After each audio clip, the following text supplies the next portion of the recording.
Olá, eu sou o Maicon Xavier e hoje eu estou aqui para falar um pouco com vocês sobre crimes cibernéticos e cibersegurança.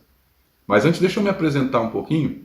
Eu sou natural de Curitiba, no Paraná, tenho 49 anos, sou casado, tenho duas filhas, trabalho há mais de 20 anos com tecnologia nas áreas de telecomunicações, gerenciamento de projetos em tecnologia da informação para grandes indústrias, para empresas multinacionais. Eu também sou palestrante, sou professor de pós-graduação na área de gestão de projetos e vendas. Eu sou especialista em comunicação e oratória, sou especialista em gestão de projetos e especialista em engenharia de software. E eu queria conversar com vocês hoje um pouquinho sobre a questão da segurança digital, quais são os principais crimes, como é que eles nos afetam, como é que a gente se protege deles, o que é que a gente tem que fazer, afinal, para a gente estar mais protegido dentro das nossas corporações e nas nossas casas também, né? Porque hoje os ataques não são só dentro dos computadores das empresas, mas também nos nossos celulares, por exemplo. Então, cada dia mais aumenta isso. Só para vocês terem uma ideia, no ano passado, a média de ataques por e-mails que tentam capturar seus dados ou roubar informações suas, o famoso phishing, eles aconteceram em média de 3,4 bilhões de e-mail por dia para tentar captura de dados. É um aumento absurdo de 1.265% em relação ao ano anterior, 2022. E esses ataques, quando a gente fala de empresas, né, a exposição, o comprometimento dos e-mails das empresas, esses ataques representaram cerca de 6% de todos os ataques, né, de todos os e-mails recebidos pela empresa, e o custo médio, né, de dinheiro extraído, subtraído, roubado com esse tipo de ataque nas empresas chegou em cerca de 106 mil dólares. Quando a gente fala de ransomware, que é aquele vírus que se instala no computador e bloqueia seus dados, é um sequestro de dados, né? Esse crime ele aconteceu no ano passado num volume absurdo, ele aumentou 8%.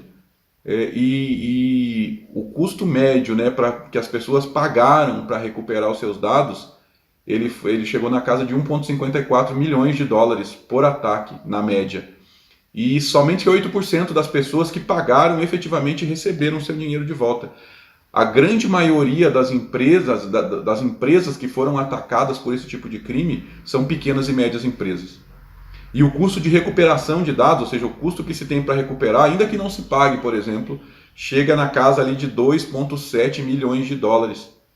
Quando a gente fala de DDoS, que é aquele ataque que visa derrubar o servidor de uma empresa, por exemplo, os ataques de DDoS eles representaram, no ano passado, 2023, foram de cerca de 44 mil ataques por dia. Foi um aumento absurdo, de 31% mais ou menos, e os principais alvos foram o setor de educação, saúde, do governo e a indústria financeira. A estimativa é de que o custo que os crimes cibernéticos geram, seja por valores roubados, seja por custo de recuperação, atualização de software ou qualquer coisa assim, deve chegar por ano para mais de 10 trilhões de dólares, só para vocês terem uma ideia do volume. E é lógico, aquela história, né? O crime não compensa, mas para que ele compense, quem comete busca um valor absurdo de dinheiro, né? Por conta do risco que o criminoso corre.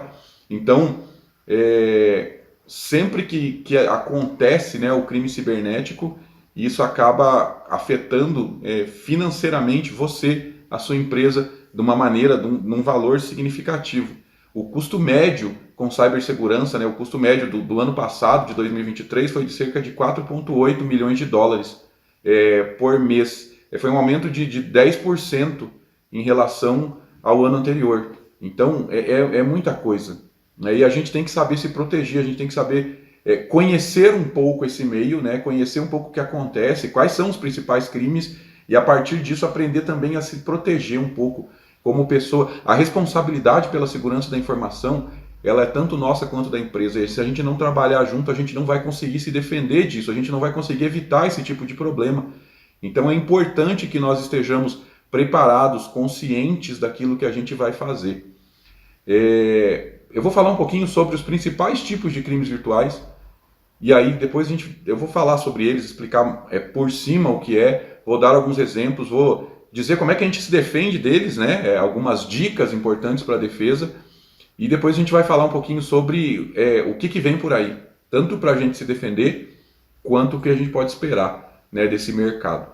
É ruim a gente falar do mercado, né, na verdade, mas O criminoso, ele vê como, o criminoso cibernético, ele se vê como alguém que está criando um nicho de negócio. Para ele é um negócio, né? Infelizmente, para ele não são pessoas que perdem o que têm, não são vidas afetadas, não são empregos afetados, para ele é dinheiro. E para nós, a gente sabe que o impacto negativo disso, imagine, quando a gente fala em 10 trilhões de dólares, quantos empregos são afetados por conta dessas perdas, de uma perda financeira desse valor, né? É mais do que o PIB de alguns países, então é um dinheiro absurdo e a gente tem que saber se defender disso. O primeiro crime que eu quero falar para vocês é o que mais acontece, tá? É o que no dia a dia mais nos afeta, o que mais a gente está exposto, que é justamente o phishing. O phishing, o que é? É o envio de e-mails com o intuito de capturar dados ou subtrair dinheiro das pessoas. Então são e-mails de spam, e-mails com vírus, e-mails solicitando dados, e-mails, aquele e-mail, clique aqui. Né? Então toda vez que esse tipo de e-mail chega, ele está tentando de alguma forma nos enganar e tirar informação, tirar dinheiro, seja de nós, seja das empresas que nós trabalhamos. E como eu falei, né, 6%, né, dos e-mails corporativos, do comprometimento dos e-mails corporativos, eles acontecem por meio do phishing, ou seja, os grandes problemas de e-mail das empresas são o phishing, porque existe a questão do spam, existe aquele e-mail que é indesejado e tudo mais, mas o phishing, a intenção dele de roubar dados, sejam seus, sejam da empresa, seja tirar dinheiro, eles são muito mais, o malefício deles é maior. Então a gente tem que estar atento e prestar atenção, cuidar com isso, né? Exemplo de e-mail de phishing, aquele e-mail que fala assim, olha, a sua conta aqui é da loja tal, você ganhou um prêmio, clique aqui para receber seu prêmio. A sua conta está bloqueada, clique aqui para verificar o que aconteceu. Então, e a ideia sempre do criminoso é tentar enganar, seja você, seja a sua empresa, de alguma forma, para tentar mostrar que aquele e-mail ele não é ilegal, ele não é errado, ele está vindo de uma instituição oficial, e para que você tente acessar, clicar ou instalar aquilo que está dentro do e-mail, e com isso você expor os dados seus ou da sua empresa de alguma forma para que você seja roubado, para que a sua empresa seja roubada. Então a gente tem que cuidar com o e-mail. Quando eu recebo um e-mail, eu tenho que verificar o seguinte sempre, né? Quais os tipos de proteção que eu posso ter contra o phishing. 3,4 bilhões de e-mail por dia, é mais do que um terço da população mundial. Né? Se cada pessoa recebesse um e-mail, um terço da população mundial receberia um e-mail de phishing por dia. A gente sabe que muitas pessoas não têm acesso a e-mail, muitas pessoas não são nem alvo, ou seja, nós, né, que trabalhamos, que estamos no dia a dia no mercado de trabalho, a gente deve receber por volta de 5, 10 e-mails desse por dia, né? Tentando de alguma forma nos enganar ou subtrair nossos dados. E hoje o phishing ele não vem só por e-mail, tá? Ele pode vir por mensagem no seu celular, ele pode vir por mensagem no WhatsApp. Então você tem que cuidar sempre. Primeiro, identificar quem é o remetente daquela mensagem, daquele e-mail, da mensagem de WhatsApp, para ver se você conhece a pessoa, se você conhece a empresa, se você já conversou com eles antes. Evitar clicar direto em link, que eles falam assim, clique nesse link para ganhar dinheiro, para recuperar sua senha, para dizer que não foi você. Né? Muitas vezes a mensagem vem como se invertendo a situação. É comum chegar, por exemplo, um tipo de mensagem assim, os dados da sua conta bancária foram expostos e nós identificamos um saque no valor de tantos mil-reais da sua conta. Caso não tenha sido você, clique aqui para você contestar esse saque. Então você pensa que você foi enganado e para que você recupere o seu dinheiro você clica e daí que você cai no golpe ou você é enganado. Então você tem que cuidar muito com isso. Então se o e-mail vem um e-mail do seu banco, né? Na dúvida você não clica no link, você entra no aplicativo do banco, né? E aí tenta utilizar sempre o e-mail oficial. Os bancos, por exemplo, eles sempre dizem que eles não enviam um e-mail com um link para você clicar direto do e-mail. Se você receber uma comunicação do seu banco, o que ele vai fazer? Ele vai dizer assim, ó, tivemos um problema, por favor, entre em contato com o banco. É isso que eles vão fazer. Eles não vão dar um link para você clicar, eles não vão mandar acesse essa página, eles não vão dar uma mensagem, confira aqui. Ontem ainda eu recebi uma mensagem de texto falando assim, o seu pacote já ficou preso na alfândega e para você liberar o pacote você tem que clicar nesse link ou então você pode receber uma multa de 10 mil reais. E aí o link para clicar. E é lógico, eu não cliquei, eu não pedi nada de fora. E essa é a outra dica que eu dou. Preste atenção se você pediu alguma coisa. Eu já vi e-mail de banco assim, a sua conta no banco tal está bloqueada. Eu não tenho conta naquele banco. Então, mesmo que acontecesse alguma coisa, como eu não tenho conta naquele banco, não tem por que eu clicar, não tem nem por que eu entrar em contato com um banco que eu não sou cliente. Então, e as pessoas às vezes elas pensam, mas pode ser que alguém abriu uma conta no meu nome. Então, busque o canal oficial do banco, né? Entra na página do banco, não pelo link, né? Sai dali, não deleta esse e-mail, exclui ele, bloqueia aquele remetente, olha, né? Qual é o e-mail de verdade do remetente? Porque às vezes vem assim, banco X, né? O identificador vem assim, banco X, né? Ou atendimento do banco tal. Só que se você olha no e-mail, o e-mail vai estar um e-mail tipo 1234 arroba qualquer coisa mail.com, que não é o domínio daquele banco. Né? O banco sempre tem um domínio próprio, então o e-mail vai vir do domínio do banco. E muitas vezes esses destinatários eles ocultam, né? Mas se você for e só colocar o cursor do mouse em cima daquele destinatário, ele vai dizer qual que é o e-mail de quem está te mandando.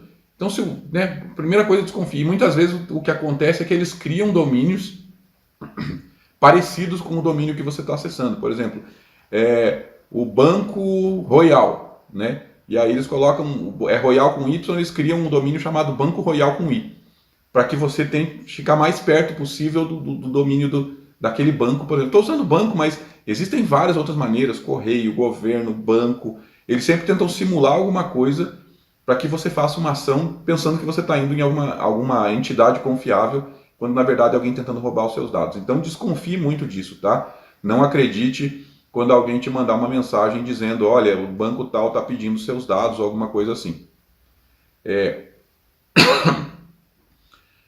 Desconfie, não clique no link. Se você tem alguma relação com aquela entidade, busque uma outra forma de entrar em contato com aquela entidade.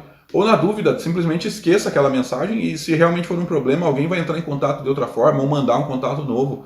Então, tenha cuidado quando você for acessar, abrir mensagem de alguma entidade, por mensagem e-mail, mensagem por WhatsApp, qualquer tipo de comunicação que não seja oficial da entidade. Se for alguma coisa de banco, sugestão, acesse o aplicativo do banco. Não tem o aplicativo do banco, está bloqueado. Vá numa agência e verifique isso direto na agência. Tenta ligar para conseguir o contato do gerente da sua conta. Uma coisa que as pessoas hoje em dia têm pouco é o contato do gerente da conta. Né? E na dúvida, entra em contato com o gerente e fala assim, gerente, eu recebi essa mensagem, você pode confirmar para mim se é verdade, se não é, e o gerente vai te ajudar. Então, tenha isso sempre à mão para você tentar resolver. Né? Desconfie sempre. Né? Eu acho que essa desconfiança é a melhor solução para a maioria dos problemas. É você não acreditar naquilo que está vindo. Ou então, mensagem do tipo, você ganhou um prêmio maravilhoso, clique aqui para receber. É lógico que, poxa vida, sabe? É aquela história. Você ganhou na loteria, mas você nem jogou na loteria. Então, como é que você pode ter ganho? Então, sempre desconfie e não tome as ações precipitadamente quando você receber algum tipo de mensagem. Seja dizendo que você ganhou alguma coisa que você não esperava, seja dizendo que chegou alguma conta que você não esperava, ou que alguma coisa sua vai ser bloqueada se você não clicar. Sempre que tiver esse pedido de ação direto ali, desconfie disso, tá? O próximo tipo de ataque cibernético que acontece bastante, e aí afeta bastante as empresas, ou até você mesmo, se você tiver o seu computador pessoal, o seu celular, é o ransomware, que é o quê? É uma mensagem, né, ou um vírus que se instala na sua máquina, no seu celular, no seu computador, no seu tablet, e bloqueia ele. E normalmente ele vai te dizer assim, para você desbloquear, entre em contato com esse número, com esse WhatsApp, com esse telefone, com esse e-mail, né, informando que o seu computador foi bloqueado. E aí, quando você entra em contato, eles falam assim, bloqueei, criptografei seus dados, e eles conseguem fazer isso com alguns instaláveis, executáveis, que muitas vezes, simplesmente no fato de eu abrir alguma coisa, de eu acessar uma página que não deveria ter acessado, eu acabo instalando isso no meu aparelho, né, no meu asset, seja ele qual for, e com isso os meus dados são bloqueados. É o que eu falei. O custo disso, né, para as empresas, chegou na monta de, por ataques bem-sucedidos, na média, 1,5 milhão de dólares por ataque. A pessoa pagou, a empresa pagou de resgate na média. É lógico, ataques para pessoas físicas, os valores são menores, né, mas a média, porque tem grandes empresas que são atacadas nesse caso, e aí o valor é absurdamente alto, porque as empresas não podem ficar sem seus dados, né? A grande parte do ativo, a grande parte dos vencimentos da carteira daquela empresa, né, estão dentro dos dados, né? E aí, se ela perde os dados, ela perde o poder de gestão ou de receber aquilo que ela tem para receber. Então aí elas acabam pagando, só que aí, do outro lado, tem uma questão que somente 8% dos atacados conseguem de verdade recuperar seus dados através do pagamento do sequestro.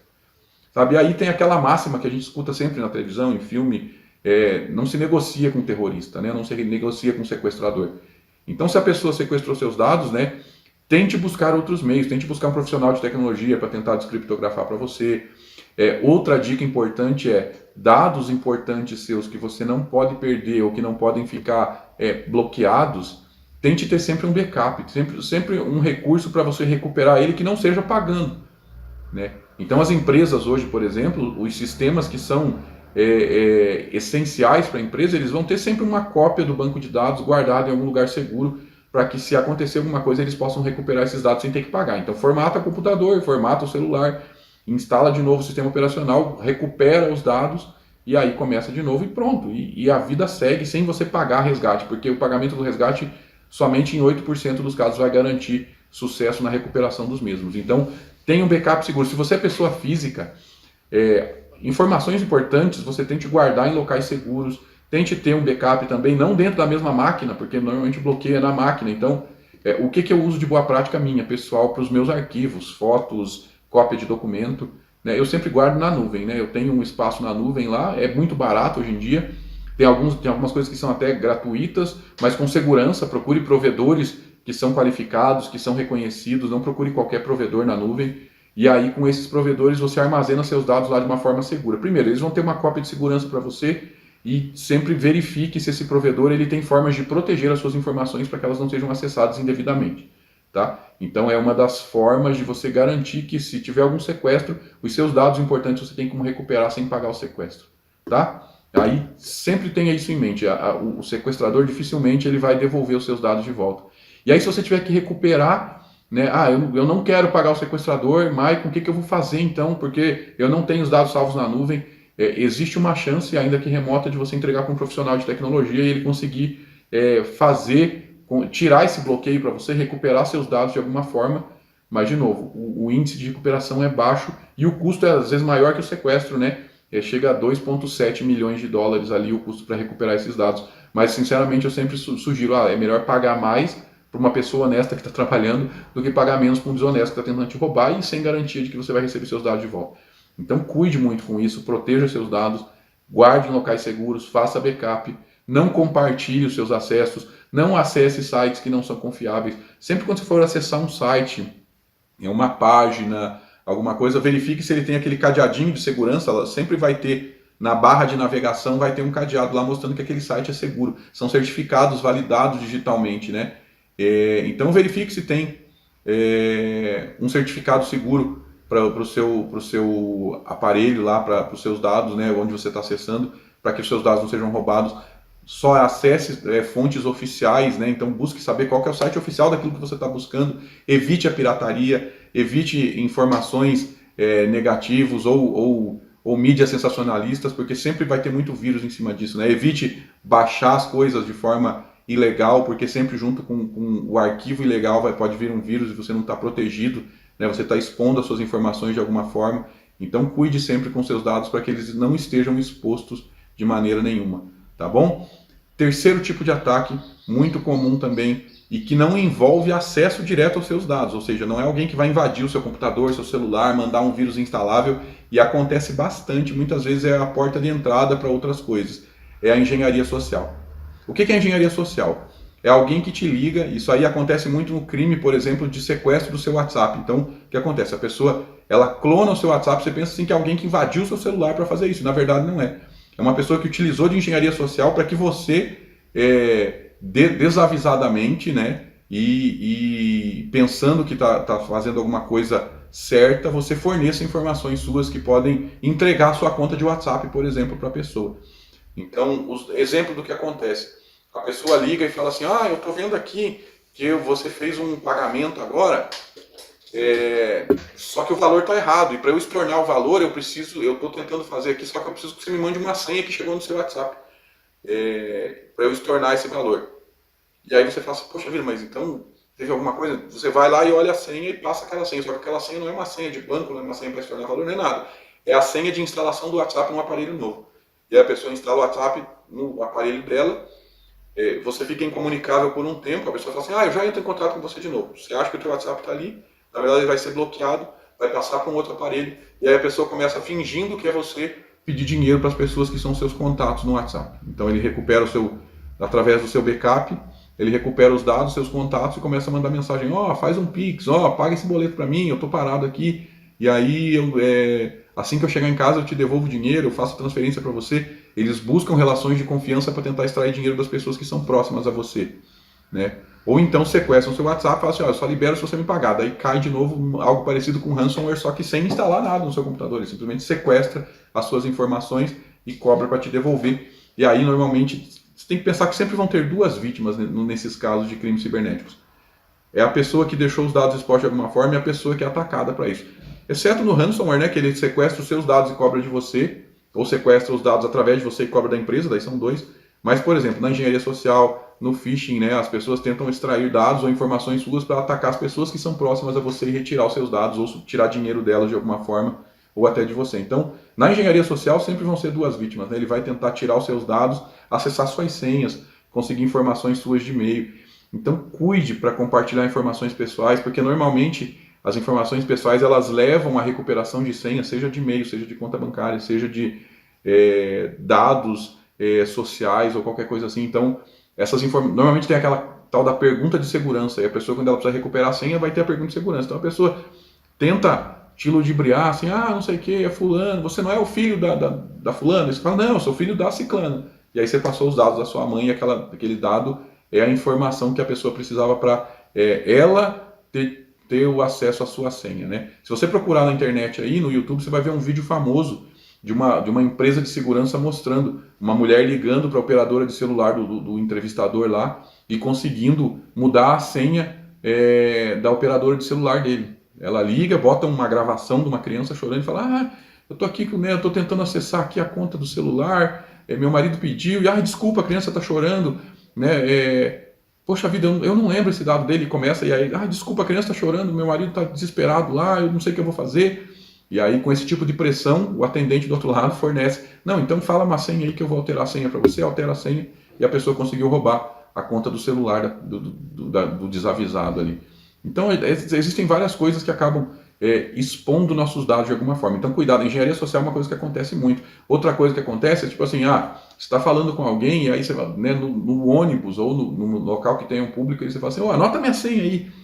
E você não sabe nem quem está por perto de você, sabe? Você quer passar sua senha, por exemplo, para sua esposa, para o seu pai, para sua mãe, para alguém que você conheça, porque você precisa que a pessoa tenha essa senha. Quando você for fazer isso, nunca fale em público. Se você passar a senha por mensagem, passe e peça para a pessoa anotar e delete das suas mensagens, porque se alguém sequestra o seu WhatsApp, por exemplo, ela vai ter acesso às senhas suas. Então, não salve em arquivos de mensagem que podem ser roubados. WhatsApp, SMS de celular, e-mail, tá? Salve em locais seguros que não fiquem expostos, né? Se você precisa salvar sua senha online, sugestão, salve num arquivo digital protegido com senha. Você pode proteger o arquivo com uma outra senha, né? Nós já vamos falar sobre isso um pouquinho.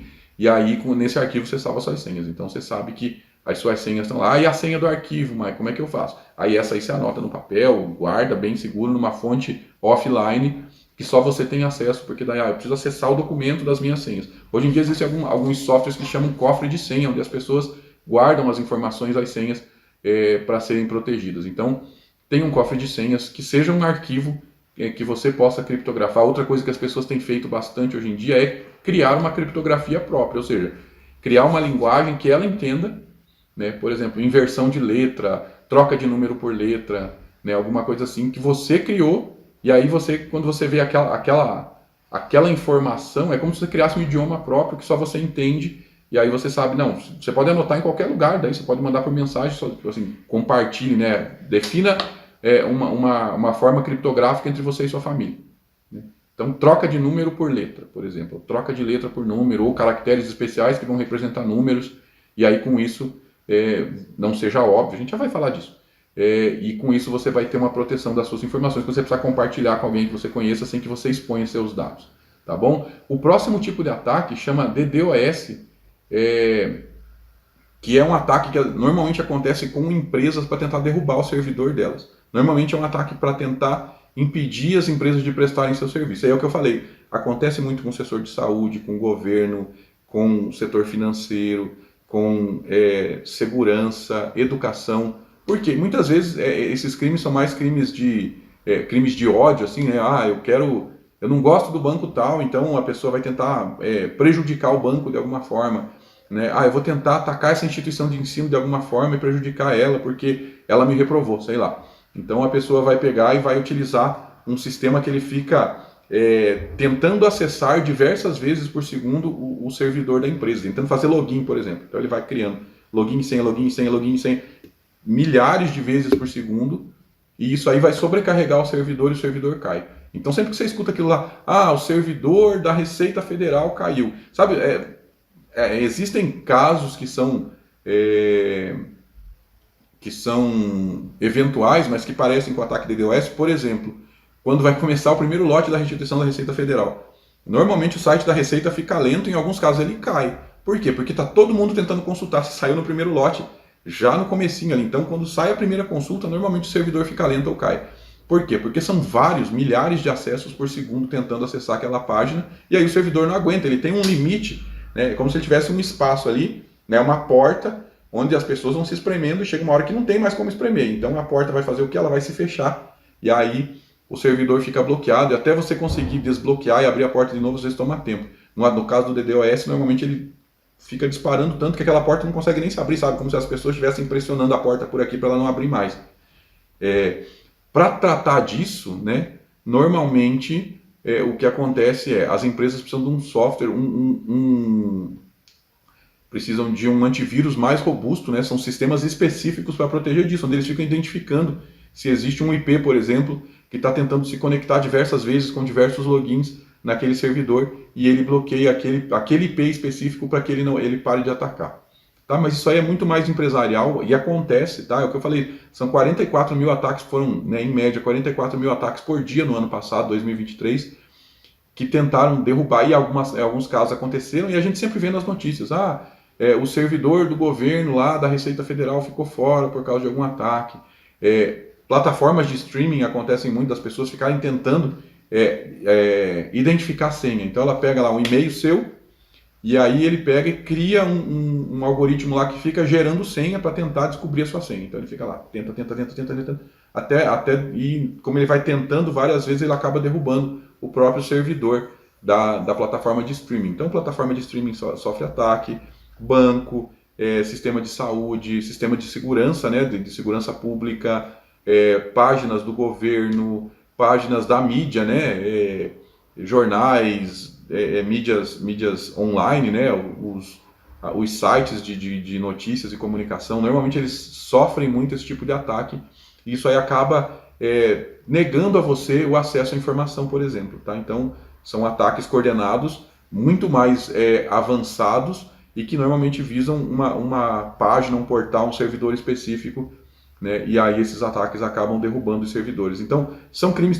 O DDoS é um crime cibernético que não afeta a gente como pessoa física, né? Ou melhor, nos afeta porque se nós vamos usar um serviço e ele foi atacado e está bloqueado, a gente não consegue usar aquele serviço. Né? Eu falei aqui de saúde, né? Governo. Então, são itens que muitas vezes são essenciais para nós como pessoa. E a gente não consegue porque alguém atacou e derrubou o servidor daquela organização, daquela empresa, daquele órgão governamental. Então acontece bastante, 44 mil ataques por dia no ano passado.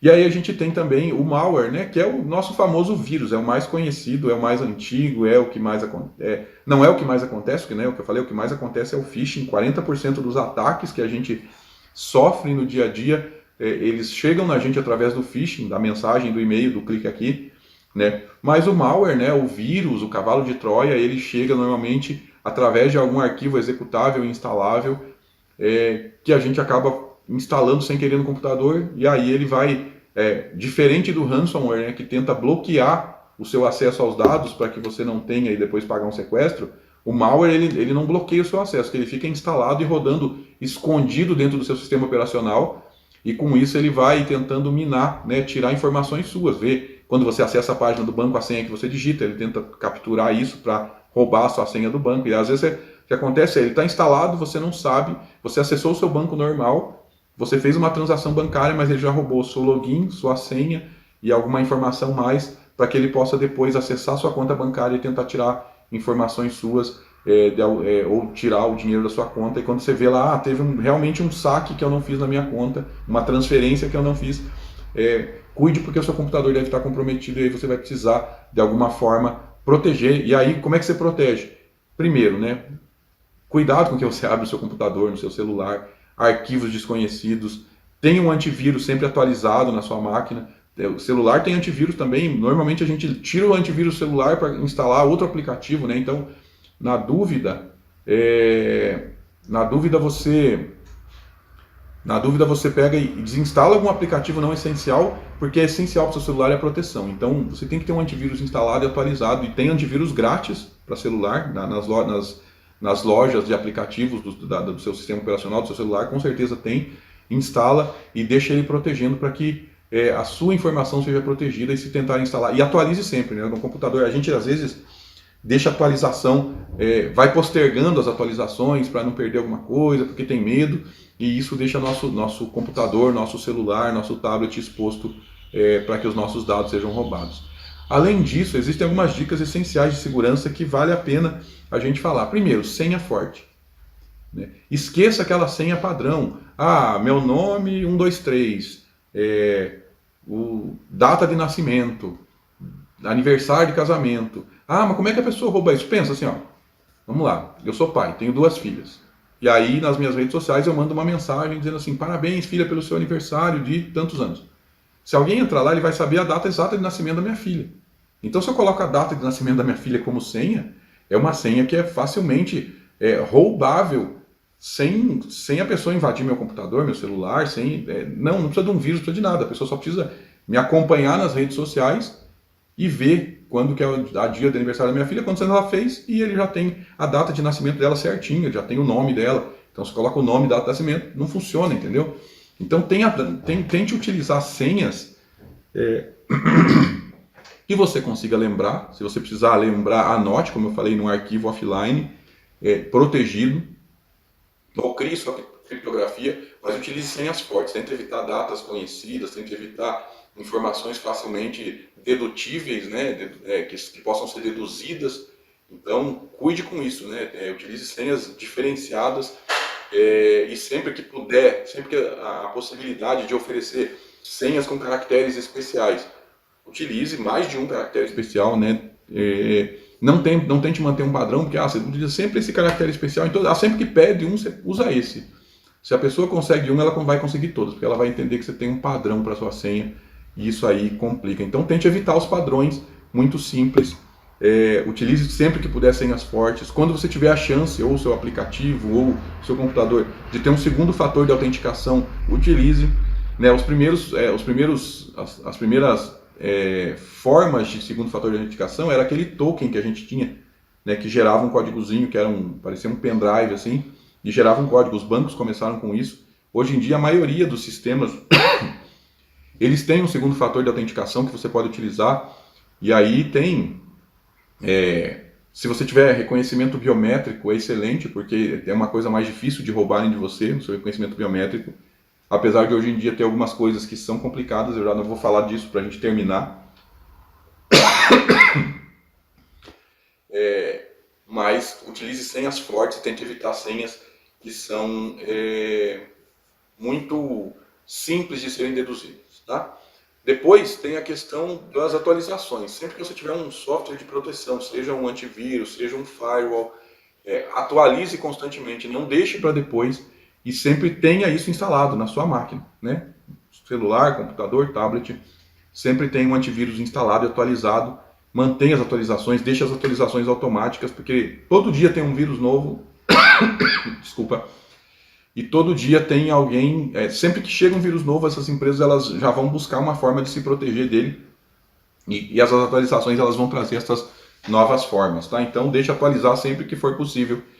E por fim, e mais importante, consciência. Né? E essa parte é muito difícil a gente conseguir manter. Então tenha consciência de que tem sempre alguém tentando roubar alguma coisa sua, né, seja nesse meio virtual. Então, preste muita atenção, desconfie, evite. Desculpa, de novo. Evite compartilhar dados e informações, evite enviar para as pessoas, né, qualquer senha, qualquer link, qualquer coisa que te peçam.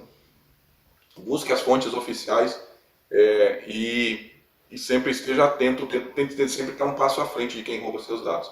E por fim a gente tem que cuidar, né? Hoje em dia a inteligência artificial ela tem sido tanto um ponto positivo para nos proteger, mas também os sequestradores, os criminosos cibernéticos, eles utilizam a inteligência artificial para tentar nos enganar e até para tentar sequestrar os nossos dados. Então, utilize sempre com muita cautela a inteligência artificial, tá bom? Se você quiser, me siga nas redes sociais, eu ficarei muito feliz em responder qualquer pergunta que você me mande por lá. Eu espero poder ter ajudado um pouquinho. E lembre-se, né, a proteção a gente tem que estar sempre um passo adiante. Um abraço, sucesso, até mais.